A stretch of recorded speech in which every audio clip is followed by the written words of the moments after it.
Isn't it school time? Bonjour à tous et très bonne rentrée à tout le monde, à part ceux qui sont encore en vacances ou ceux qui ont une rentrée, on va dire, un peu décalée. Mais bon, on est le 2 septembre, normalement, quasiment toutes les facs reprennent aujourd'hui, et donc il y a de fortes chances que si vous écoutez l'épisode le jour où il est sorti, c'était votre premier jour à la fac, en rentrée, voire peut-être même en pré-rentrée, et auquel cas, je vous souhaite la bienvenue dans le monde universitaire. Dans cet épisode d'aujourd'hui, on va pas faire un cours en particulier, on va essayer de faire quelque chose d'assez transversal.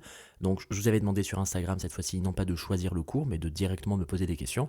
Vous avez été nombreux à le faire, donc j'ai essayé d'en prendre le maximum. Mais bon, il y a d'autres questions qui sont en train de me poser au moment où je vous parle.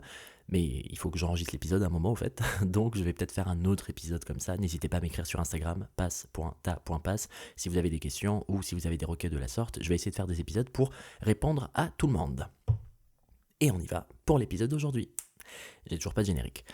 Alors, histoire de se spoiler un petit peu, parce que histoire d'avoir déjà dès le début de savoir de quoi on va parler, les questions du jour traitent de la biologie cellulaire, de la thermodynamique, de la question de la solubilité, de la structure secondaire et tertiaire des protéines, de la notion des acides-bases et de la notion des charges plus et moins qui sont portées par les protéines acido-basiques, la notion de paire de bases ou de base en biologie et en biochimie, la notion de compartiment liquidien et des phénomènes d'osmose, et il y aura également d'autres questions. Alors, vous en avez posé sur la forme, sur le fond, donc c'est typiquement les questions que je viens de soulever, mais il y a également des questions sur la forme, donc des questions sur la prépa privée, sur la pré-rentrée, sur comment réviser, et sur quand et comment faire les annales. On est parti. Alors, on va essayer de faire les questions dans l'ordre. La première question me vient de Héloïse. Coucou Héloïse, pour la biologie cellulaire. Alors, la question n'a pas été très bien détaillée, ça avait juste écrit biocell, mais pour faire simple, la biologie cellulaire, c'est l'étude de la cellule, et l'étude de la cellule, c'est quoi? C'est tout simplement permettre de comprendre le vivant, parce que la cellule, on le rappelle, c'est l'unité élémentaire du vivant. À ne pas confondre avec l'atome, qui est l'unité élémentaire de la matière. Tout est matière, mais tout n'est pas forcément vivant. On se rappelle. On garde ça en tête. Et donc dans la biologie cellulaire, effectivement, on a commencé avec le premier cours, c'était le dernier qui est sorti d'ailleurs sur Pastapass, c'était sur la cellule eucaryote, et les autres cours vont sortir sur Pastapass, donc aussi bien sur le cytosquelette, la membrane plasmique, le réticulum endoplasmique granuleux, le noyau, etc. etc. Donc les cours arrivent très prochainement, Héloïse. Non, c'est pas Héloïse, c'est Héloïse. Je sais pas comment prononcer le prénom, c'est peut-être Louise. Bon, bref. Deuxième question sur la thermo. Alors, Soraya m'a demandé sur Instagram de faire un petit point sur la thermo. Alors, histoire de vraiment compresser le cours sur la thermo qui devrait se faire, je pense, en 2 voire 3 épisodes. Pour faire simple, la thermodynamique, c'est un petit peu l'étude des échanges d'énergie. Et si on se rappelle de la règle absolue qui doit vous guider dans la nuit étoilée, le premier commandement, la règle qui guide l'entièreté de l'univers, on est parti, on la redit tous ensemble maintenant, tout corps tend vers la stabilité. C'est vraiment la morale, c'est vraiment genre toutes les morales du monde, toutes les fables de La Fontaine. La morale est la suivante, tout corps tend vers la stabilité. Pourquoi cette réaction se déroule comme ça? Pour la stabilité. Mais pourquoi cet acide il a perdu pour la stabilité? Oui, mais pourquoi cette réaction d'oxydoréduction elle s'est faite dans des conditions? Pour la stabilité. Genre, je vais pas dire ça répond à tout, parce qu'il va peut-être avoir un truc spécial, un peu détaillé, un peu technique. Mais dans la quasi-totalité des cas qui vous intéressent, si quelque chose se déroule, c'est pour une question de stabilité. Et c'est d'ailleurs la raison qui fait que vous êtes en train de travailler, vous faites chier à faire des études qui sont peut-être pas forcément les plus faciles, mais pour gagner de la stabilité plus tard. Pourquoi est-ce qu'on part à la salle de sport, même si c'est chiant, même si on est fatigué, même s'il pleut, même si on a la flemme, pour avoir un corps qui nous plaît sur le long terme et pour avoir la stabilité? Pourquoi est-ce qu'on travaille pour avoir la retraite plus tard, pour être stable? Bon, bref. D'ailleurs, il faut pas forcément travailler que pour la retraite. Coucou Macron. Bon, bref. Pour faire très simple, la thermo, c'est l'étude des échanges d'énergie. Et pourquoi est-ce que je lie cette notion de stabilité avec la notion de l'énergie? Tout simplement parce que quelque chose de très stable, c'est quelque chose que je vous ai déjà dit dans le podcast Passe à Passe, dans l'émission, c'est quelque chose qui arrive à diminuer son énergie. On reprend encore l'exemple que je vous ai déjà donné une bonne quinzaine de fois. À quel moment vous êtes le plus stable? Est-ce que c'est quand vous êtes en train de vous déhancher au milieu de la nuit sur Désenchanté de Mylène Farmer?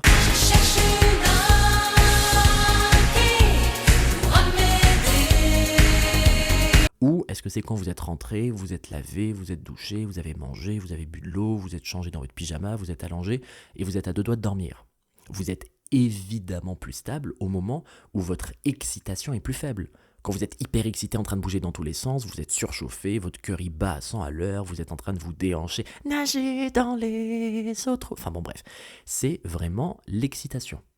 Or, la stabilité est très exactement le contraire de cet état-là. Et donc en vérité, si on reprend la règle du jeu, tout corps tend vers la stabilité, et en gardant en tête que la stabilité et l'énergie interne d'un système sont indirectement liées, ben c'est vite vu alors. La règle tout corps tend vers la stabilité peut être retraduite par tout corps tend à diminuer son énergie interne. Et la thermo, c'est ça, c'est réussir à déterminer les échanges d'énergie qui va se passer dans un milieu, dans un système, pour permettre à ce dernier d'abaisser son énergie, voire même peut-être de l'augmenter, ça dépend des réactions. Et donc concrètement, la thermo, c'est un ensemble d'énergies qui peuvent être, pour faire assez simple, catégorisées selon deux grands types d'énergie. D'un côté, on va parler de l'énergie thermique, qui est directement en lien avec l'enthalpie, delta H, et de l'autre côté, on va parler de l'énergie liée au désordre, qui est directement en lien avec l'entropie, delta S. Et en vérité, c'est ce qui vous permet d'avoir cette formule delta G, énergie interne d'un système, ou enthalpie libre, ou enthalpie de Gibbs, égale delta H, l'enthalpie, moins T, température, que multiplie delta S, l'entropie. Et donc, vous voyez très bien que plus delta H augmente, plus delta G augmente. Donc plus l'énergie liée à la chaleur augmente, plus l'énergie d'un système va augmenter, d'accord ? Ok, la chaleur et l'énergie vont dans le même sens, ça va un peu de sens quoi. Je veux dire, quand vous êtes en train de danser au milieu de la night et que vous êtes en train de vous chauffer, c'est a priori là que vous êtes un peu plus excité que stable. Mais regardez bien la formule, c'est delta H moins T delta S. Ce qui veut dire quoi ? Ce qui veut dire que quand delta S augmente, delta G diminue. Et c'est logique parce que delta S est directement en lien avec le désordre. Et donc ça veut dire quoi ? Ça veut dire que si je souhaite atteindre ma stabilité, je souhaite avoir une énergie interne qui soit faible, donc je souhaite que delta G soit bas. Comment faire pour que delta G soit bas ? Delta G c'est delta H moins T delta S. Donc première option, delta H diminue. Et deuxième option, l'entropie augmente, delta S augmente. Ou voire même les deux, on peut avoir delta H qui diminue et delta S qui augmente. Mais delta S, c'est l'entropie, et l'entropie, c'est le désordre. Donc si je reprends mon premier commandement, tout corps tend vers la stabilité, signifie que tout corps tend à diminuer son énergie interne, signifie que tout corps tend à avoir le delta G le plus bas possible, signifie que tout corps tend, ici avec delta S, à augmenter son delta S, donc tout corps tend vers le désordre. Putain mais Mylène Farmer, elle avait tout dit, elle l'avait dit, tout était là.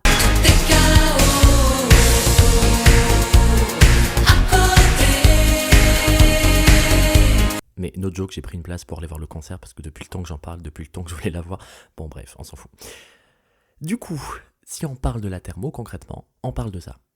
Ce à quoi on peut rajouter des notions de constante, c'est une constante qui est directement en lien avec une réaction qui se déroule à une température donnée, et on peut éventuellement parler de comment faire pour calculer cette constante dans des conditions biologiques, dans des conditions standards biologiques, et dans des conditions où il va y avoir des ions, et donc où le pH est directement impliqué.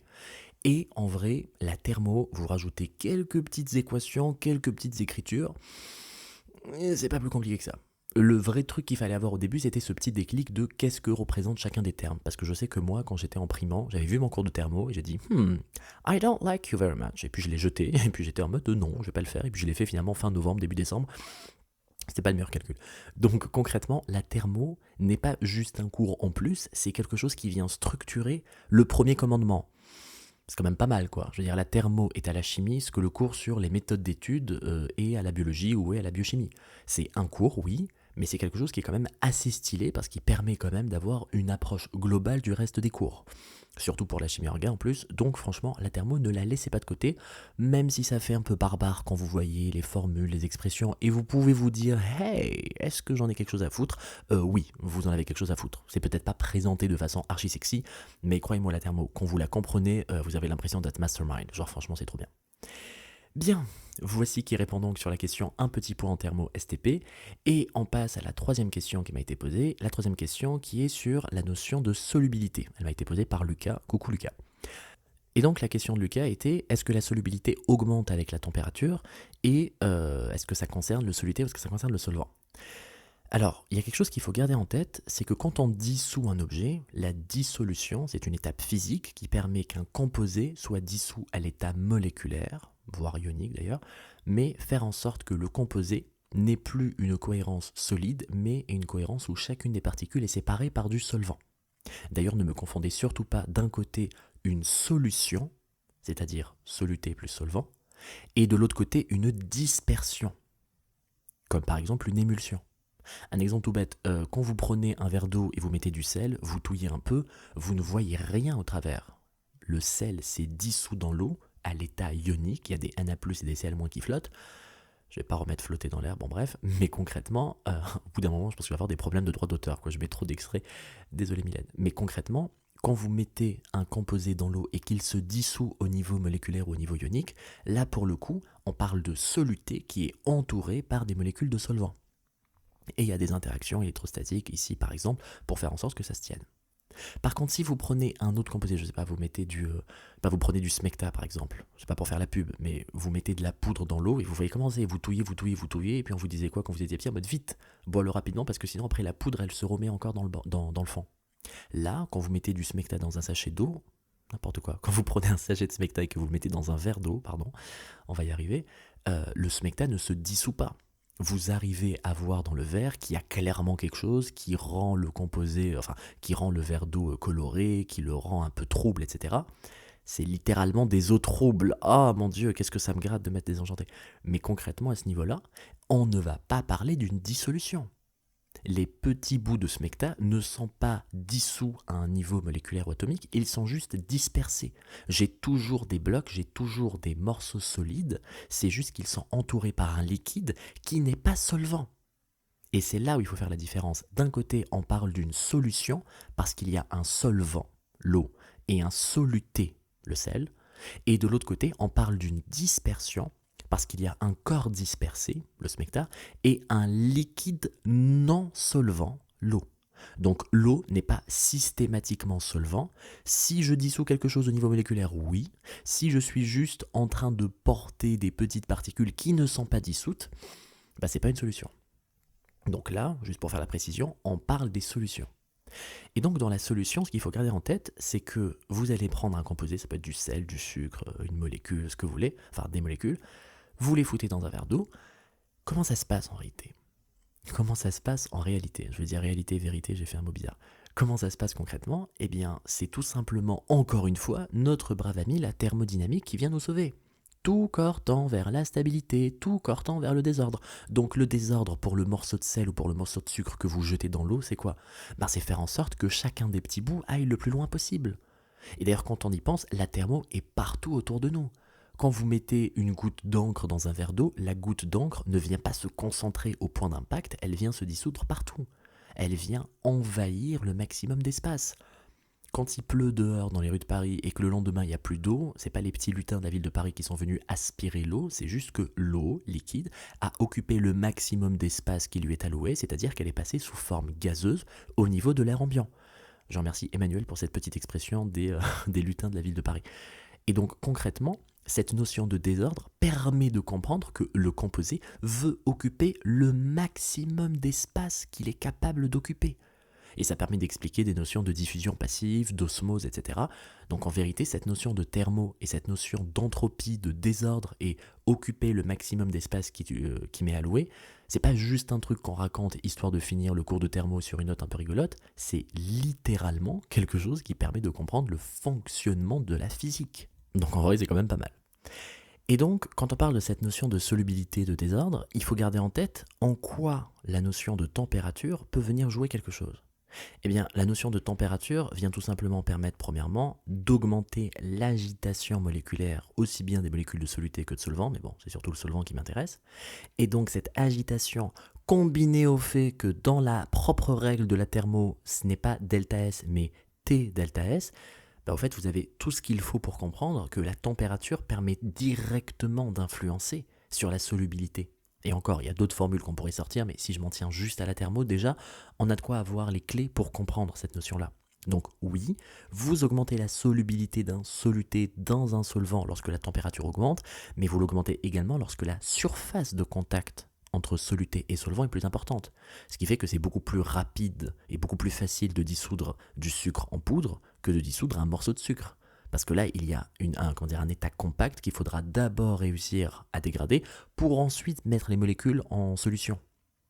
Alors que lorsqu'elles sont déjà plus ou moins séparées, c'est plus facile de venir les emprisonner les unes après les autres par des molécules d'eau. Et cette notion même de solubilité, elle est directement liée avec la notion de polarité. Vous ne pouvez pas dissoudre du sel dans de l'huile et vous ne pouvez pas dissoudre quelque chose d'apolaire dans de l'eau. Voilà. Ce qui se ressemble, s'assemble, quoi. Donc, si jamais vous êtes un composé polaire, vous allez avoir normalement assez bonne solubilité dans des composés, dans des solvants polaires, l'eau, l'alcool, ce genre de trucs.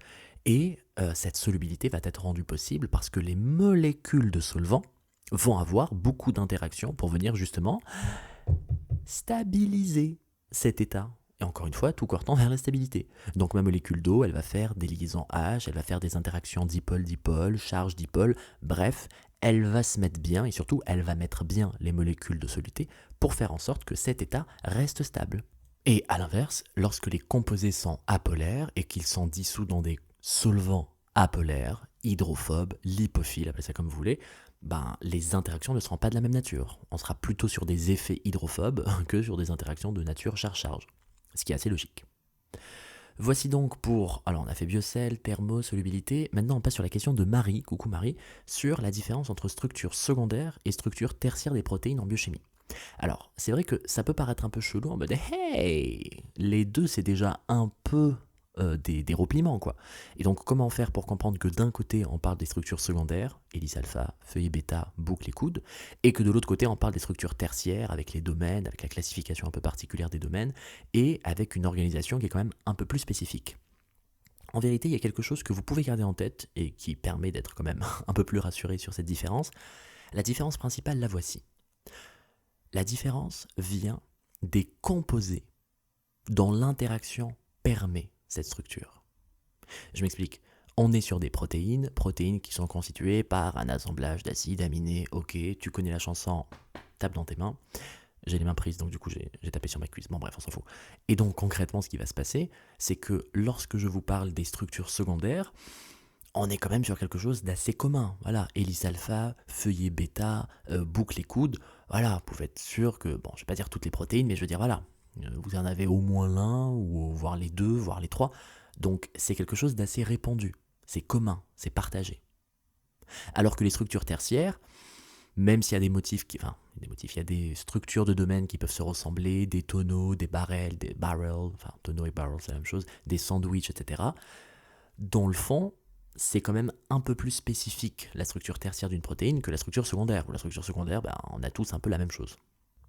Et donc là, la logique fait que la structure secondaire est rendue possible par les interactions des groupements communs, c'est-à-dire le COH et le NH2. Alors que la structure tertiaire, quant à elle, est plutôt le fait des repliements dus aux interactions des résidus. Et donc les hélices alpha, les feuilles bêta, c'est des trucs vus et revus et archi connus de tous. Pourquoi ? Parce que c'est grâce au COH, après c'est plus COH NH2 parce qu'après ça fait des liaisons, donc c'est le NH et le COH, bon bref. C'est ce groupement qui était précédemment acide carboxylique plus l'autre groupement qui était précédemment amine primaire qui, en faisant des liaisons peptidiques, en s'associant, j'en retrouve tout le temps en fait. Et donc cette périodicité, parce que j'en retrouve tout le temps à la fin de chaque acide aminé, au début de chaque acide aminé, c'est le fait d'avoir quelque chose qui vient de façon un peu périodiquement qui me permet d'avoir des structures élaborées, comme une hélice alpha, et ça tourne, et ça tourne, et ça tourne, comme les feuillets bêta, et ça fait un feuillet, et hop là, j'en repars dans l'autre sens, et hop là, j'en repars dans l'autre sens, et on fait un brin, puis un brin, puis un brin. Et donc, si on observe quelque chose qui est répété, quelque chose qui est périodique, et surtout quelque chose qui est très commun dans les protéines, c'est tout simplement parce que c'est rendu possible par l'interaction des composés communs aux acides aminés. Par contre, les interactions avec les résidus, thréonine, tyrosine, glycine, tryptophane, phénylalanine et compagnie, là c'est quand même un peu plus changeant. Alors, qu'on soit d'accord, il y en a que 20 des acides aminés. Donc oui, on va un peu toujours trouver les mêmes si on décide de réfléchir comme ça. Mais vous vous doutez bien que entre les résidus, où j'ai entre guillemets une chance sur 20 d'avoir le même, et les groupements communs COH-NH2 où je les ai tout le temps, ben vous voyez bien qu'il y a quelque chose qui est beaucoup plus commun que l'autre. Et c'est ça la principale différence entre la structure secondaire et la structure tertiaire. Vous pouvez aussi vous dire en mode structure secondaire c'est en 2D parce que les feuilles bêta genre c'est un peu plat et la alpha aussi on peut dire que c'est en un seul plan alors que 3D tridimensionnel ça va un peu dans tous les sens. Évidemment, effectivement ça marche. Mais bon, ça veut pas dire que la structure quaternaire en navigue dans l'espace. Hein. Je veux dire c'est 4 dimensions, c'est pas de la 4 dimensions, voilà. Donc on peut dire 1D, 2D, 3D. Mais voilà, parce que j'avoue que 1D c'est qu'une ligne, 2D de dimension ça fait un plan, 3D c'est l'espace, mais à partir de 4D, bon, ça commence un peu à partir en couille, parce qu'on voyage pas dans le temps, c'est juste que la structure quaternaire c'est l'association de plusieurs structures tertiaires. Bon, bref. De même façon qu'on peut dire que la structure tertiaire c'est l'association de plusieurs structures secondaires, parce qu'il y a aussi un peu de ça. C'est pas juste le fait que c'est ça qui se replie ou c'est ça qui se replie, c'est ça qui se replie, mais vu aussi dans un sens plus large. Donc c'est un peu l'addition des deux. C'est premièrement, ça se fait sur une échelle plus large, et deuxièmement, ça permet d'avoir la structure de l'ensemble de la protéine et pas juste des petites parties par-ci par-là. Donc non seulement on dézoome, ce qui permet d'avoir des trucs un peu plus gros, et non seulement la nature même de ces interactions est un petit peu plus spécifique des protéines, vu qu'elles varient selon les résidus des acides aminés.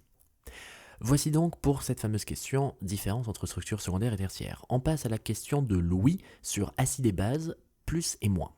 Alors, Louis, ce qui m'a demandé sur Insta, d'ailleurs coucou Louis, c'est tout simplement le fait que, comment ça se fait, je dis beaucoup de fois le mot fait, comment ça se fait qu'un acide, qui est un composé chimique capable de céder un proton H+, soit, lorsqu'on le met dans l'eau, chargé négativement.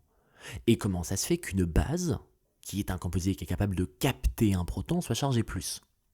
J'avoue que si on dézoome un tout petit peu, on se dit hey, l'acide il est capable de libérer un proton, ça veut dire qu'il a un proton. Donc il a un H+. Alors que la base, elle est capable de le capter, donc elle l'a pas encore. Donc j'avoue que si là, de prime abord, vous me dites, il y en a un qui est chargé plus, l'autre qui est chargé moins, j'avoue qu'on va plutôt mettre la charge plus sur l'acide que sur la base. Et pourtant, quand vous faites vos exercices de biologie, de biochimie, de chimie, on vous dit ouais voilà, c'est des protéines acides donc c'est chargé moins. Et t'es là, t'as envie de te taper la tête contre le mur, mais why on Jesus Christ, la protéine acide elle est chargée moins, ça n'a pas de sens, elle est acide, elle doit avoir son H+. Et c'est là qu'on arrive dans la notion même de la chimie. La chimie c'est la réaction, c'est la réactivité.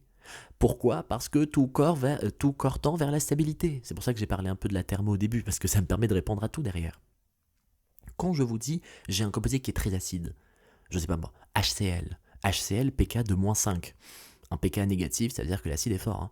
Donc HCl, acide quand même bien mastoc, je vous dis c'est un acide, d'accord. Mais quand vous le mettez dans l'eau, ben il est plus acide en fait, il a déjà réagi. Et c'est là la petite nuance quand on parle d'acide base. C'est qu'il ne faut pas confondre le composé en lui-même, comment il existe tout seul dans sa bulle et tout, et ce qu'il va donner une fois qu'il aura réagi. Si je vous dis HCl composé très acide, d'accord ? Mais ça veut dire quoi très acide ? Ça veut dire très réactif en tant qu'acide. Donc c'est un actif très réactif, et c'est quoi quelque chose de très réactif ? Ben, c'est quelque chose qui est très instable. Encore une fois, on se rappelle, l'énergie et la stabilité varient en sens inverse. Plus je suis stable, moins j'ai d'énergie en moi. Plus je suis instable, plus j'ai de l'énergie en moi. Enfin, en vérité, c'est l'inverse, c'est l'énergie qui fait la stabilité. Bon, bref. Donc, si je vous dis c'est un composé qui est très réactif, ça veut dire qu'il a qu'une envie, c'est de réagir. Pourquoi il a qu'une envie, c'est de réagir ? Ben parce qu'il a envie d'atteindre la stabilité. Alors, je vais vous donner un exemple qui sera pas très beau, qui sera peut-être pas très poli, mais je viens d'y penser et je pense que c'est un très bel exemple. Donc, veuillez m'excuser par avance pour la nature peut-être un petit peu mal polie de cet exemple, mais je pense que ça va vous rester en tête. Le fait d'être quelqu'un de très acide, c'est le fait d'être quelqu'un de très réactif, et là, la réactivité, le fait d'être très pressé, le fait d'avoir vraiment les crocs de faire la chose en question, c'est de faire un caca, voilà. Donc HCl, pK de -5, il a vraiment envie de chier. Je vous prends un acide avec le pK de 3, il a vraiment envie de faire caca, mais un peu moins. Un acide avec un pK de 5, il a encore moins envie de faire caca, etc. Donc si je vous dis HCl pK de -5, il a le caca en lui, il a le H+, Putain, cet exemple est vraiment dégueulasse. Je m'excuse, mais je pense que ça va vous rester en tête. Donc finalement, bon, je m'excuse pas trop. Donc, il a le H+ en lui. Il a qu'une envie, c'est de l'éjecter. Le bruit était dégueulasse. Donc, il a qu'une envie, c'est d'éjecter le caca. Donc, si je vous dis, je vous prends HCl, dans votre tête, vous vous dites, oui, il a le caca en lui. Oui, il a le caca en lui parce que le bonhomme qui a envie de chier, vous le prenez comme ça, en tant qu'élément tout seul. Mais dès le moment où vous le mettez dans l'eau, ici, dès le moment où le bonhomme y rentre chez lui, bah il va pas aller dans le salon en se disant alors, qu'est-ce qu'il y a de bien sur Netflix? Non, direction les toilettes, direction, il va chier. Donc, si je vous dis, quand vous rentrez dans la maison, quand vous faites toc-toc et que vous posez la question au bonhomme, alors, est-ce que t'as chié ou pas? Ben, il n'a plus de merde en lui. Parce qu'il a réagi. Pourquoi il a réagi? Parce qu'il voulait réagir. Donc, il ne faut pas confondre l'élément, comment il est tout seul, d'accord? C'est vrai que l'acide doit avoir le H+, donc il est un peu plus que la base qui est un peu plus moins. Et comment ce composé va être une fois qu'il aura réagi? Et c'est d'ailleurs du coup tout l'inverse, plus la base est réactive, plus elle va capter le proton et donc elle sera devenue déjà plus l'acide est réactif, plus il aura déjà libéré le proton, donc il sera déjà moins. A noter que mon exemple ne fonctionne que pour les acides, parce que la base, il n'y a personne qui est très avide de récupérer de la merde et de la mettre... Oula, bon bref, on va arrêter l'exemple ici. Mais ne pas confondre l'élément seul et l'élément une fois qu'il est mis dans un milieu où il est capable de réagir, ce qui fait qu'on vous dit oui, c'est chargé moins, c'est des protéines acides, et vous allez vous péter la tête contre le mur. Non, c'est juste que c'est chargé moins parce que c'était acide, et que comme maintenant ça peut réagir, et ben ça a libéré les protons. Un acide qui est très bon, c'est quelqu'un qui arrive à donner très rapidement une base. Et une base qui est très bonne, très forte, c'est une base qui arrive à donner facilement de l'acide. Voilà, la magie de la stabilité. Ne pas confondre ce avec quoi vous démarrez et la ligne d'arrivée. Ne pas confondre votre situation initiale et votre stabilité. Voilà donc pour la question acide-base et chargé plus et chargé moins de Louis. On passe à une question très vite de Thibaut. Thibaut qui me demande « Coucou, c'est quoi la différence entre base et paire de base ?» Alors, c'est vrai que quand vous êtes en train d'analyser des figures, des schémas, etc. en biologie cellulaire ou en biochimie, parce que c'est un peu les deux, et ben des fois on vous dit des fois on vous dit PB, pardon, paire de base, et des fois on vous dit base. Alors, for the name of Saint Lord, ne m'amusez pas à faire des fois deux, hein. C'est juste pour parler de la longueur d'un brin. Si je vous dis ce brin fait 100 bases, ça veut dire qu'il y a 100 bases, donc il y a 100 nucléotides, sous-entendu, parce qu'un nucléotide c'est base plus sucre plus phosphate, donc la longueur du brin c'est 100 nucléotides. Mais si je vous dis il fait 100 PB, 100 paires de bases, ça veut pas dire qu'il fait 100 fois 2. Non, c'est juste que j'ai pris la forme, double brin, donc c'est très probablement de l'ADN, à moins que ce soit un ARN un peu particulier. J'ai pris l'ADN comme ça, et du coup, au lieu de regarder la longueur que sur un brin, j'ai regardé la longueur totale. Mais ça reste la même longueur. Vous voyez ce que je veux dire? Si vous prenez un bras ou si vous prenez deux bras et que vous les mettez comme ça, on va faire un truc, hein. Vous êtes debout, vous êtes assis, vous mettez un bras comme ça devant vous, vous l'étendez comme ça à 90 degrés. Si vous faites la même chose avec l'autre bras, on est d'accord que la longueur totale, si je me mets de profil, c'est la même chose. C'est juste que dans un cas, j'ai considéré un seul brin, dans l'autre cas, j'ai considéré deux brins. Mais c'est kiff-kiff en fait. Donc quand vous dites base ou paire de bases, paniquez pas, c'est un peu la même merde. C'est surtout pour pouvoir parler de la taille respective des brins. C'est assez intéressant quand on fait des méthodes d'études qui permettent de séparer les brins selon leur taille. Donc si je vous dis PB ou si je vous dis base, vous prenez pas trop la tête, c'est un peu la même merde. Voilà donc pour Thibaut. Et une autre question nous vient de Élise, coucou Élise, qui me parle des phénomènes d'osmose dans les compartiments liquidiens. En gros, la question c'est comment c'est possible, alors qu'il y a beaucoup plus de volume à l'intérieur des cellules qu'au niveau du liquide interstitiel ou au niveau du plasma, comment c'est possible que, alors que au niveau de chacune des cellules, malgré le très faible volume, l'eau va quand même rentrer dans la cellule par osmose. Alors là, j'en profite pour attirer votre attention sur un point très important quand on parle d'osmose. C'est valable aussi bien en physio qu'en biophie, qu'en physique. Des fois, c'est un peu la même merde qu'on retrouve un peu dans plusieurs matières. L'osmose, elle en a strictement rien à foutre de votre volume. Balek, ce qui m'intéresse, c'est la concentration des solutés mises en solution dans votre solution. Oui, je me répète un peu. C'est la concentration des solutés. Donc, c'est l'osmolarité. Donc je peux avoir d'un côté une bassine avec une osmolarité faible et de l'autre côté une toute petite case avec une osmolarité plus forte, Et ben que vous le vouliez ou non, l'eau va quand même aller de la grande bassine vers vers le petit espace. Bon, à condition bien sûr qu'il y ait une membrane parfaite, enfin, semi-perméable, hémi-perméable, machin et tout, bref, la membrane qui ne laisse passer que l'eau, quoi. Et donc, on s'en fout un peu de la notion de volume, même si je suis plus grand, même si je suis plus petit, ce qui compte, c'est tout simplement la concentration des solutés présents. Et c'est ce qui fait que si jamais il y a une trop grande osmolarité dans les cellules par rapport à l'extérieur, bah, ce qui va se passer, c'est quoi? C'est tout simplement que les cellules vont devoir gonfler. Et à l'inverse, si l'osmolarité est trop faible au niveau de la cellule et plus importante à l'extérieur, bah, les cellules vont un petit peu se vider de leur eau, un petit peu en mode, bah, tiens, je te donne l'eau. Donc en fait, c'est ça, au fait. Si jamais l'eau va tout simplement de l'endroit où il y a le plus, comment dire, où il y a le moins de soluté vers l'endroit où il y a le plus de soluté. Donc c'est comme si je te dis, je vais de l'endroit où l'eau libre est la plus concentrée, entre guillemets, admettons que this is a thing, vers l'endroit où l'eau libre est la moins concentrée. Et donc au niveau cellulaire, ça peut faire des trucs assez dramatiques parce que ça peut la gonfler, ou à l'inverse, ça peut l'assécher. Et donc si ça gonfle, ça gonfle, ça gonfle, ça gonfle, au bout d'un moment, la cellule, c'est pas un jean fait en élastine, donc ça gonfle, et puis à un moment, ça rompt, et ça éclate. Par exemple, ce qui arrive au niveau des globules rouges, c'est ce qu'on appelle une hémolyse. Ben, l'hémolyse due ici à une différence beaucoup trop importante d'osmolarité qui fait que l'osmose va tout simplement faire en sorte que l'eau rentre dans le globule rouge, gonfle, gonfle, gonfle et éclate. C'est pas terrible quand même. Et de l'autre côté, si jamais l'osmolarité est trop faible au niveau de la cellule, ben ce qu'elle va faire, c'est qu'elle va donner de l'eau vers l'extérieur, et donc là, pour le coup, elle ne va pas gonfler, elle va juste se rabougrir comme un vieux raisin sec, et ce qui va tout simplement entraîner in fine un peu la même merde, hein, parce que si vous rabougrissez une cellule pendant trop longtemps, ça peut pas forcément faire quelque chose de bien. Alors oui, c'est peut-être mieux de la rabougrir un petit peu plutôt qu'elle n'éclate, mais dans un cas comme dans l'autre, ça a des phénomènes, ça a des conséquences directes au niveau de la cellule. C'est pas juste en mode elle est un petit peu boudinette, elle gonfle un peu, parce que si la cellule éclate ou si la cellule est tellement rabougrée qu'elle peut plus fonctionner, je vous laisse un peu imaginer je vous laisse un peu imaginer ce qui se passe derrière. Et d'ailleurs, une application pratique physiologique très simple de ce que je suis en train de vous dire, c'est le diabète. Quand on vous parle du diabète, si jamais la personne est en hyperglycémie, donc l'osmolarité au niveau du sang est augmentée rien qu'à cause du glucose, ben, l'osmolarité au niveau du liquide extracellulaire important, alors qu'au niveau de la cellule, ça n'a pas trop bougé, et donc ce qui va se passer, c'est que l'eau va rentrer ne va pas rentrer, va sortir donc de la cellule vers l'extérieur. Et donc la cellule va se retrouver complètement rabougrie, et c'est un petit peu aussi à l'origine de la soif chez les personnes, chez les personnes diabétiques. On parle de polyurie, polydipsie, donc le fait d'aller uriner très souvent et le fait d'avoir beaucoup de soif. Le fait d'avoir très soif, pour parler français.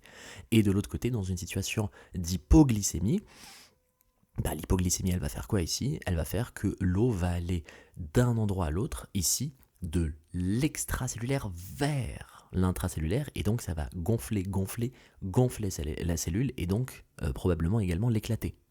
Donc ces notions de concentration, c'est pas juste des calculs en mode ah ah ah lol, je m'amuse, du plus vers le moins, du moins vers le plus, MDR. Quand ça vous déglingue vos cellules, voilà, faut pas avoir fait non plus HEC ou l'ENA pour comprendre que ça n'a pas des très bonnes répercussions au niveau de la santé, quoi. Bien, on a répondu aux questions sur le fond, ou du moins j'ai essayé de répondre au maximum de questions, au pire on fera un autre épisode par la suite, ou peut-être d'autres épisodes s'il y a beaucoup de questions. Maintenant quelques questions sur la forme. Alors, Silénor qui m'a posé la question de la prépa privée, Malandra qui m'a posé la question de la pré-rentrée, Rima, Enzo et Lucie qui m'ont posé la question de comment réviser, Rima, Enzo, Lucie, Lucas, Cérine, Yanis et David qui m'ont posé la question de quand faire les annales. C'était vraiment la question que tout le monde voulait, dont tout le monde voulait la réponse. Et une toute dernière question que m'a posée Cécilia, c'était est-ce que je n'écoute que Mylène Farmer? Bon, alors, premièrement, on va parler de la prépa privée. Je suis pas là pour bitcher et je suis pas là pour faire de la pub pour qui que ce soit. Je suis juste en train de vous dire que pendant la première année, bon, c'est vrai qu'il y a les cours à la fac, il y a le tutorat, big up au tutorat, c'est trop cool, c'est trop bien, et dans beaucoup de facs, ça coûte quasiment rien, ou genre 5 ou 10 balles l'année.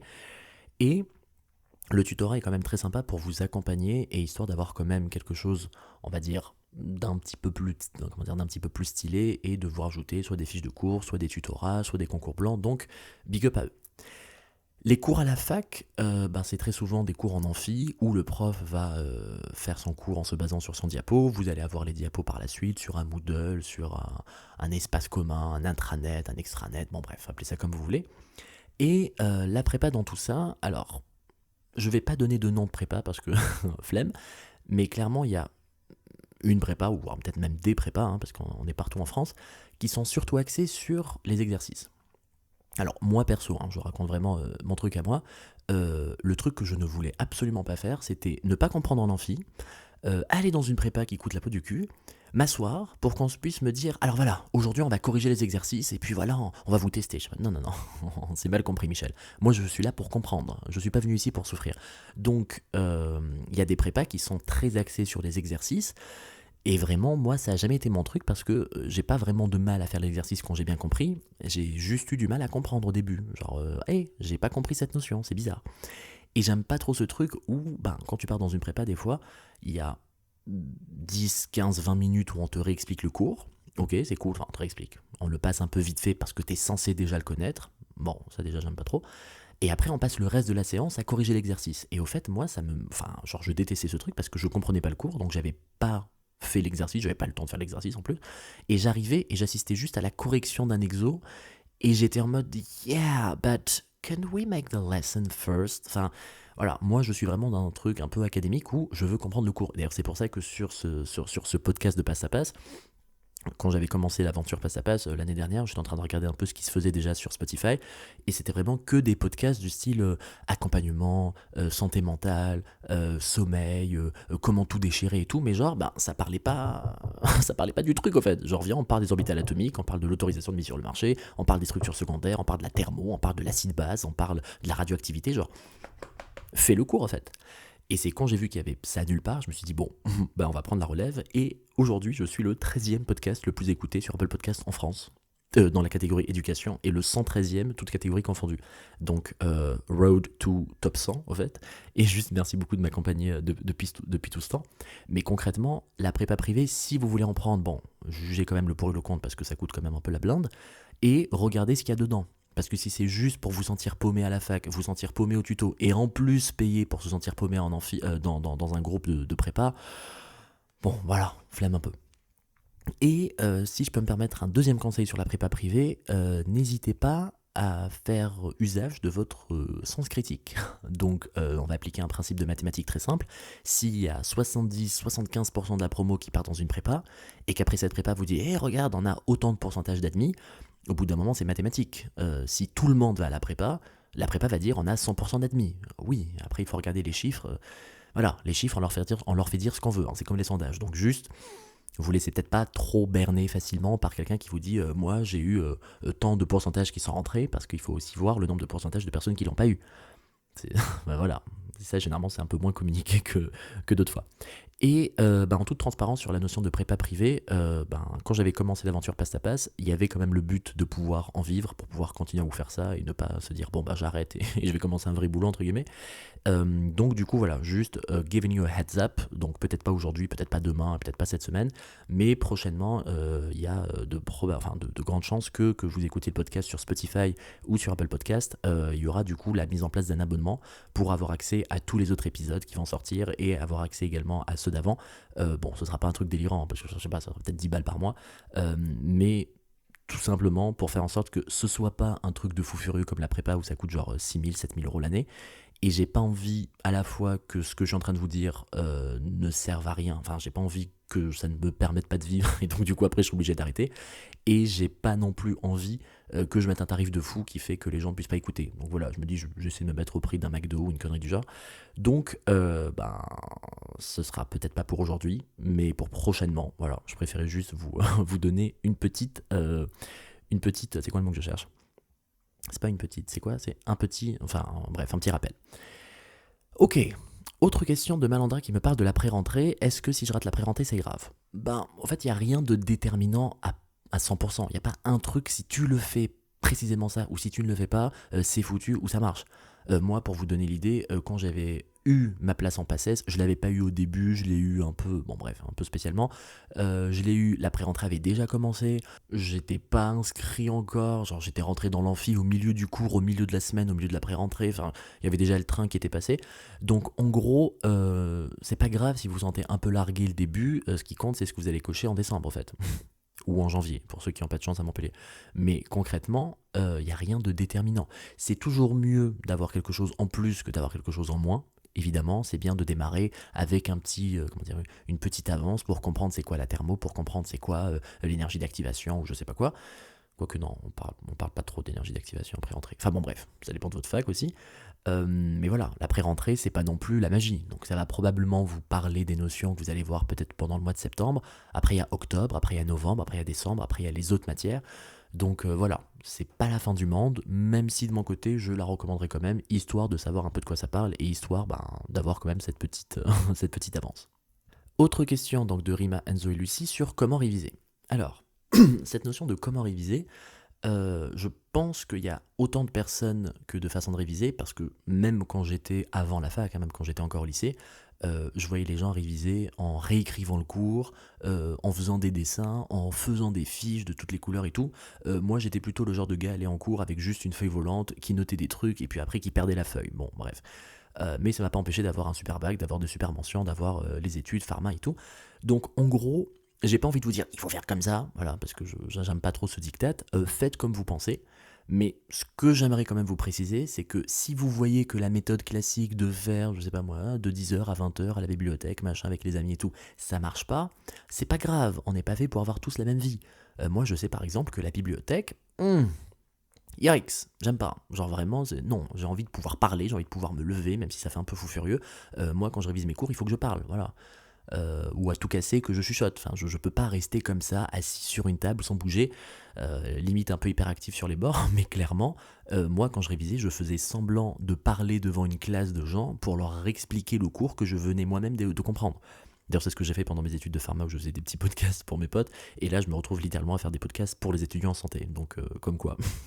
Mais littéralement, si vous marchez pendant vos cours, ben marchez. Si vous devez parler, parlez. Bon, peut-être pas en bibliothèque. Si vous devez réécrire, faites la réécriture.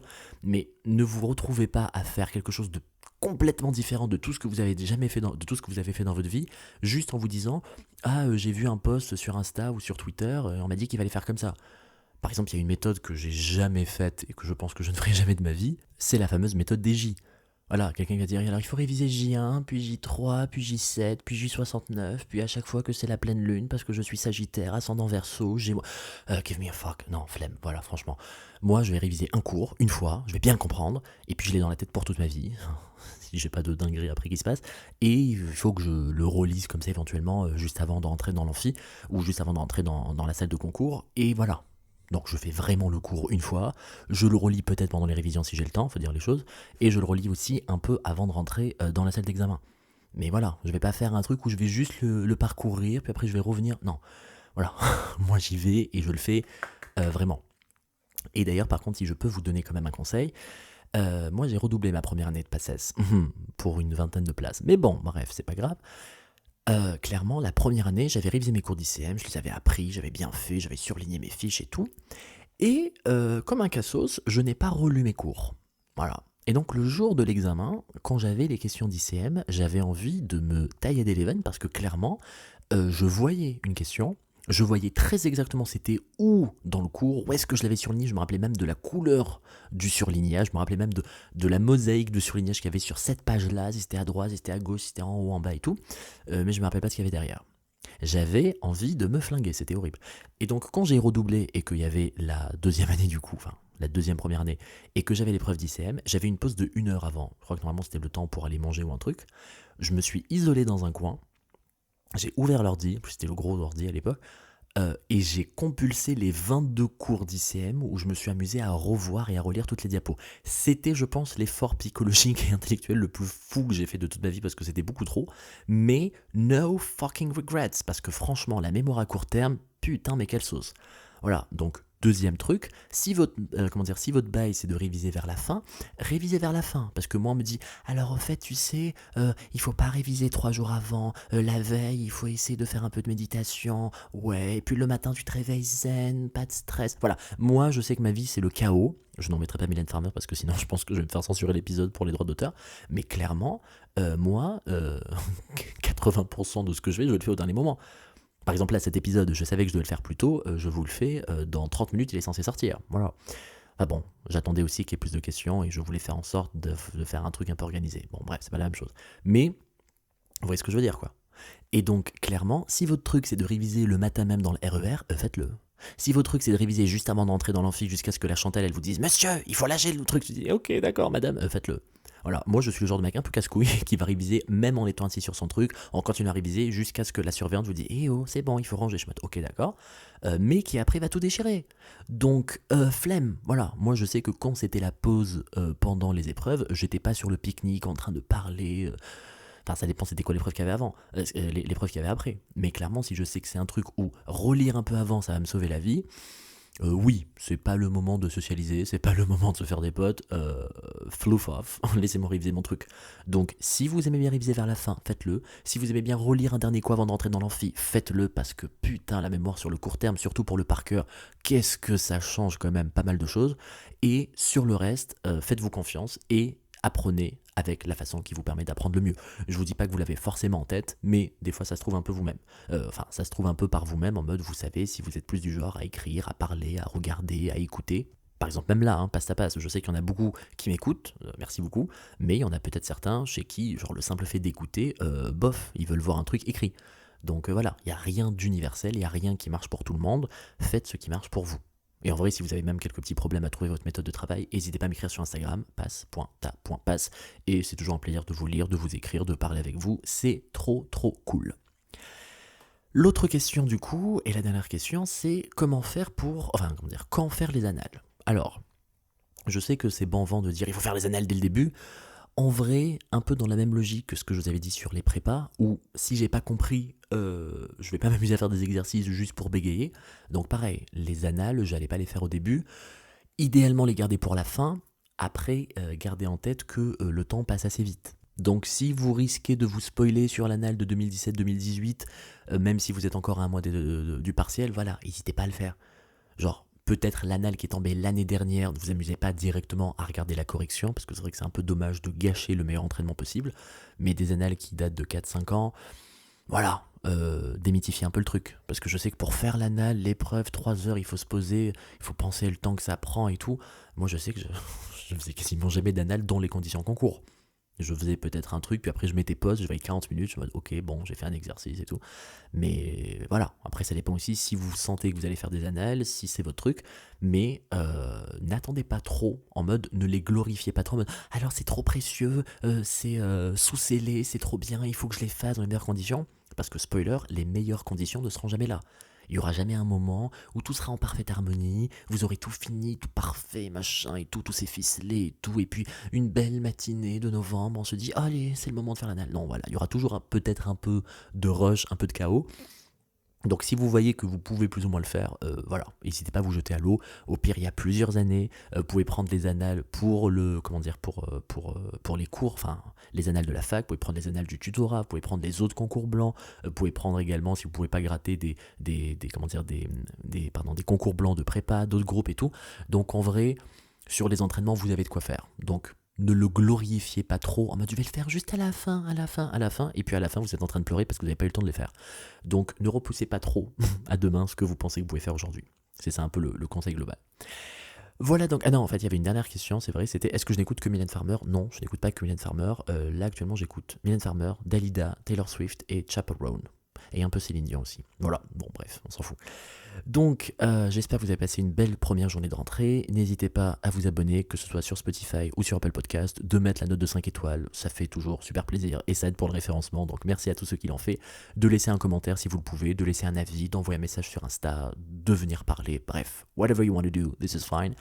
Et en attendant de vous parler pour l'épisode de jeudi, je vous souhaite une bonne soirée et j'espère que vous avez passé une bonne première journée universitaire. Et je vous dis à la prochaine. Bisous!